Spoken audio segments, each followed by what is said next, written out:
আসসালামু আলাইকুম প্রিয় বন্ধুরা, আশা করি তোমরা সবাই আল্লাহর রহমতে ভালো আছো। বন্ধুরা, আজকের লেসনে আমরা শিখব এমএস ওয়ার্ডে কিভাবে একটি ফ্রন্ট পেজ বা কভার পেজ তৈরি করা যায়। আমি তোমাদের জন্য একটি কভার পেজ বা ফ্রন্ট পেজ তৈরি করে রেখেছি। ঠিক এই রকম একটি ফ্রন্ট পেজ তোমাদের জন্য আমি এখন তৈরি করে দেখাবো। আমি জুম আউট করে নিই, তাহলে ফুল পেজটি তোমরা দেখতে পাবে।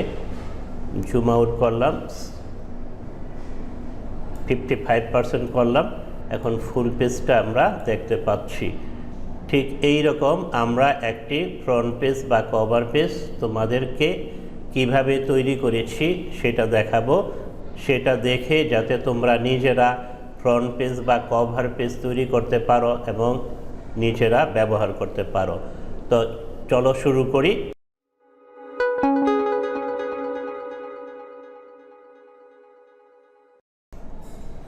আমি এমএস ওয়ার্ড ওপেন করলাম।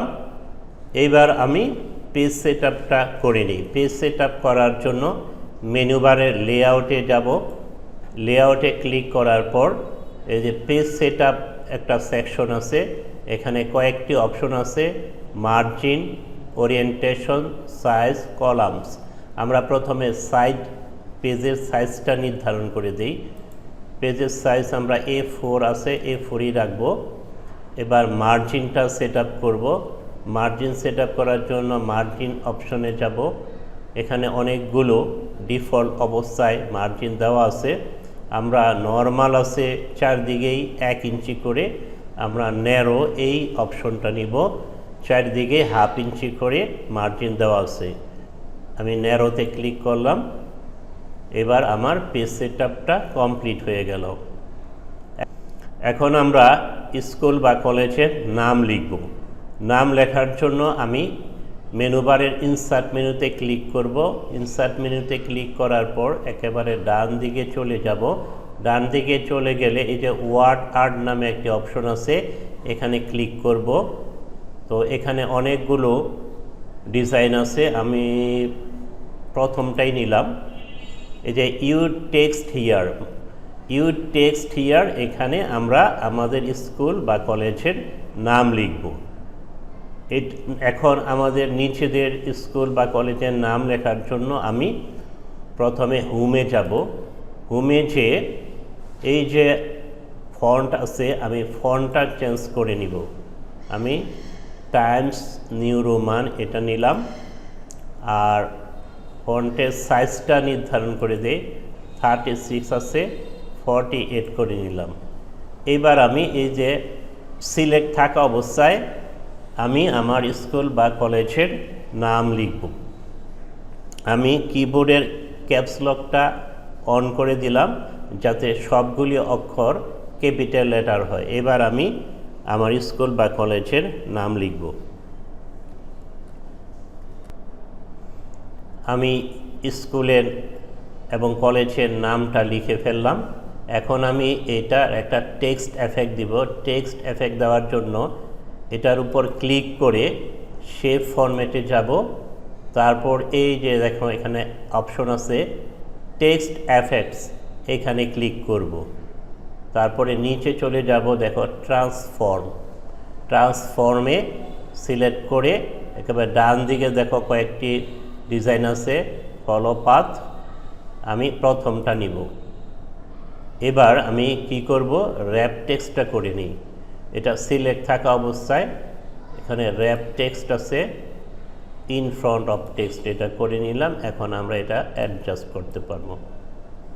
আমি একটু শেপ সুন্দর গোলানোর জন্য এখানে ধরে টান দিলে আরও সুন্দর একটা শেপ আমাদের চলে আসবে। আমি আমার স্কুল বা কলেজের নাম লিখলাম। এখন আমি এটার একটা কালার দিতে পারি। কালার দেওয়ার জন্য এটা আমি সিলেক্ট করব, লেখাটা সিলেক্ট করা এবং শেপ ফরম্যাট এটা থাকা অবস্থায় দেখো টেক্সট ফিল, এখানে ক্লিক করব। এখানে বিভিন্ন কালার আছে, যেটা তোমাদের চয়েস হয় সেটা তোমরা এখানে দিবে, সিলেক্ট করে দিবে। আমি এটা দিয়ে দিলাম।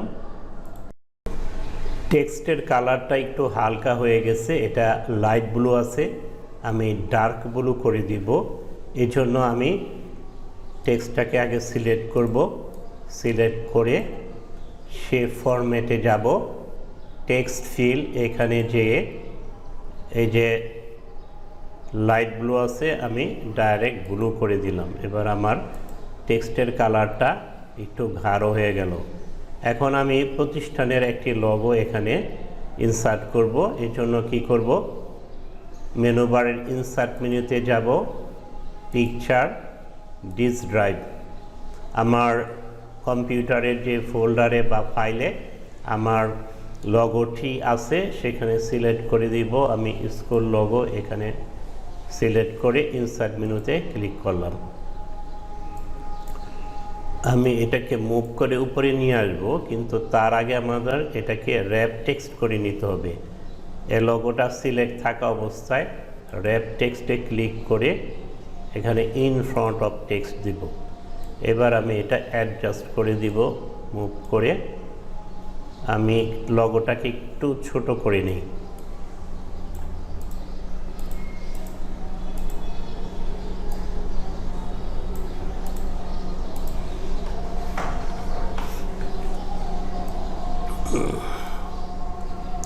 এখন আমি কি করব, এখন আমি এই যে session, subject, presented to, presented by এগুলি লিখে দিব। এগুলি লেখার জন্য আমি হোম মেনুতে ক্লিক করব, তারপর দুইবার ট্যাব চেপে এখানে ফন্টটা নির্ধারণ করে নিব, টাইমস নিউ রোমান, আর ফন্টের সাইজটা 16 করে দিব।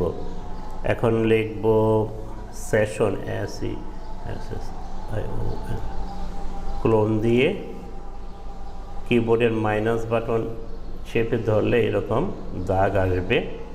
তারপর আমি বাকিগুলো লিখব।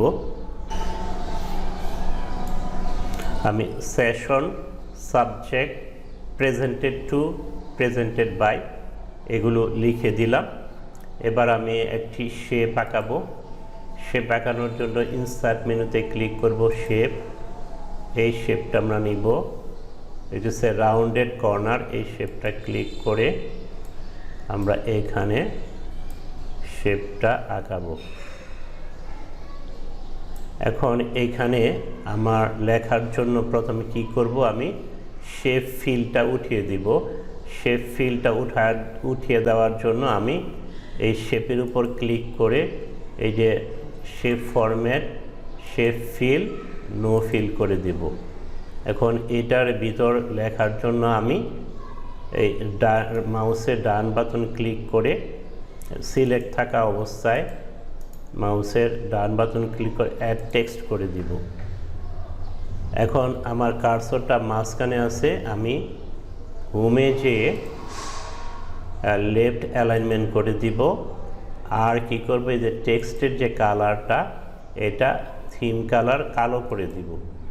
এবার আমি লিখব নেম, তার আগে আমি ফন্টটা চেঞ্জ করে নিই, হোমে যেয়ে টাইমস নিউ রোমান আর সাইজটা 16 করে দিই। এবার আমি লিখে নেম,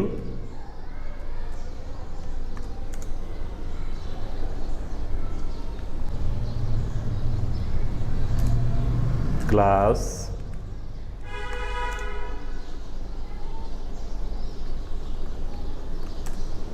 রোল নং,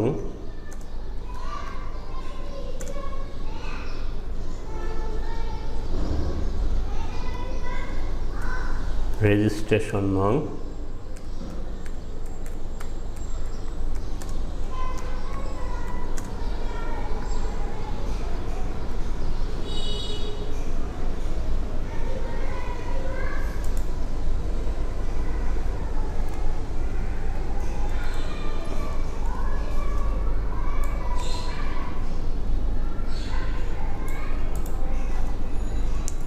এবার আমি ডেট দিব, একটা ডেট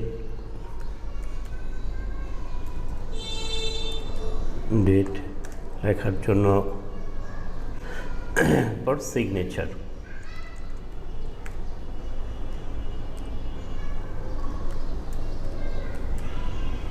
সিগনেচারটা আমরা একটা টেক্সট বক্সে দিয়ে দিব। এই জন্য কী করব, ইনসার্টে যাব, শেপ, টেক্সট বক্স আঁকাবো একটা। এটা কপি করে এখানে নিয়ে আসবো।